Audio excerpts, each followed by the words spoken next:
Sa punto pong ito, balikan po natin ng report kaugnay sa pagtulak ng isang pulis sa isang motorista habang binabaybay ang C5. Balikan po natin ang ating reporter na si JM Thompson live. JM? Audrey, nabidyohan mismo ng isang motorista ang disgrasyang sinapit niya matapos siyang itulak ng isang pulis na motorista habang nagmamaneho. Viral ngayon ang video na ito matapos intensyonal na itulak ng isang pulis ang isang motor para sumemplang. Ito ay naganap sa may bahagi ng C5 Road. Nawala ng balanse ang motorista at agad bumulagta sa kalsada.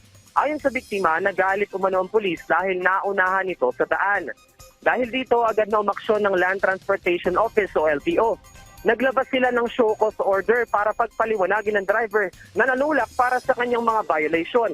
Pinadadalo ang driver sa pagdinig na itinakda ng Intelligence and Investigation Division ng LTO sa May 18 sa LTO Central Office. Ayon kay LTO Chief Assistant Secretary Marcos Lacanilao, walang exemption ang sino man sa batas. Wala rin umanong puwang ang mga irresponsableng motorista. Mandato ng isang alagad ng batas ang protektahan ng publiko at matiyak na ligtas ang lahat sa kalsada. Samantala, agad namang naaresto ang suspect at sinibak sa pwesto.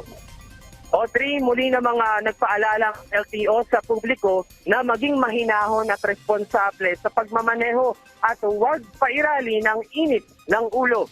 Samantala, Audrey, paalala naman para sa ating mga motorista ngayong araw ng Huwebes. Bawal po ang mga plakang nagtatapos sa numerong 7 at 8 mula alas 7 ng umaga hanggang alas 10 ng umaga at alas 5 ng hapon hanggang alas 8 ng gabi. Audrey?